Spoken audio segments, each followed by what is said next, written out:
Inflasi. Apa yang kalian pikirin tentang inflasi? Kenaikan harga? Sesuatu hal yang wajar dalam ekonomi? Atau malah seekor monster? Enggak, kalian gak salah kalau menyebut inflasi dalam tanda kutip monster. Karena inflasi memang menghancurkan dan merusak selayaknya monster. Dan yang lebih gila, kita dipaksa untuk berdampingan dengan monster yang bernama inflasi ini. Karena selalu dikatakan, inflasi itu baik untuk ekonomi. So, kita akan coba bedah di video ini tentang inflasi.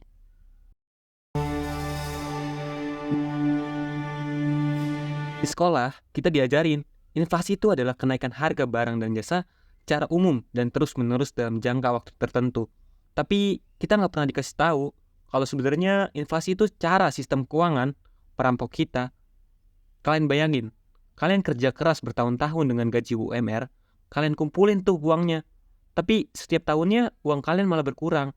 Secara angka memang masih sama dan utuh, tapi purchasing power atau daya belinya yang berkurang. Yang tadinya nih, kalian bisa beli 2, 3, atau bahkan 4 porsi mangkok bakso dengan uang 5.000 yang kalian punya, tapi sekarang 1 porsi pun kalian gak dapat. Inilah yang membuat kemiskinan itu menjadi sistematis. Dulu sekitar abad ke-19 sampai pertengahan abad ke-20, dunia masih menggunakan sistem yang namanya gold standard, di mana setiap 1 unit uang yang dikeluarkan itu harus di-backup 1 emas, walaupun tidak 1:1, tapi setidaknya setiap uang beredar itu harus dihitung berdasarkan emas yang ada. Sistem ini yang ngebuat mata uang itu kuat dan stabil. Satu-satunya kekurangan ya ngebuat jumlah uang yang beredar itu sedikit, karena emasnya yang terbatas. Di zaman ini, inflasi itu memang udah ada, tapi penyebabnya tuh dikit banget. Salah satunya permintaan dan penawaran emas itu sendiri. Tidak seperti sekarang, sistem mata uang fiat yang hanya bermodalkan kita percaya kepada pemerintah kalau kertas itu berharga dan bernilai. Hal ini yang membuat pemerintah dapat mengatur naik turunnya nilai mata uang lewat kebijakan moneternya. Kalian bisa lihat ya, waktu COVID di tahun 2019 sampai 2022, Amerika itu cetak uang sampai 41,56% kenaikan uang beredar. Ini gila banget sih. Hanya dalam waktu 3 tahun, Amerika tuh bisa cetak hampir 50% dari uang yang ada loh. Dampaknya ya inflasi naik drastis dan menjadi salah satu yang tertinggi dalam beberapa dekade, yang ngebuat barang-barang dan jasa itu naik secara tajam. Kepala Badan Pusat Statistik Suharyanto mengumumkan inflasi tahunan sebesar 3,13%.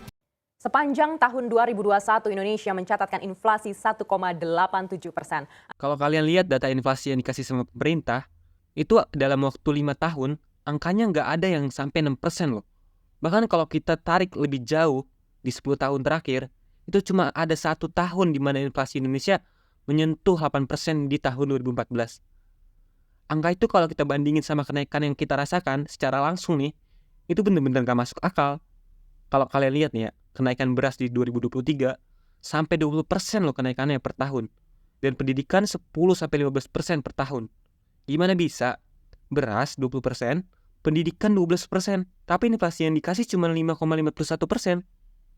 Yang harus kalian tahu, untuk mendapatkan angka inflasi yang diberikan pemerintah itu dihitung dari indeks harga konsumen, atau kalau di luar itu CPI. Simpelnya CPI itu ibarat keranjang yang menampung kenaikan-kenaikan harga barang dan jasa. Ini yang membuat sistem keuangan seolah merampok kita secara halus. Karena ya itu kita nggak sadar.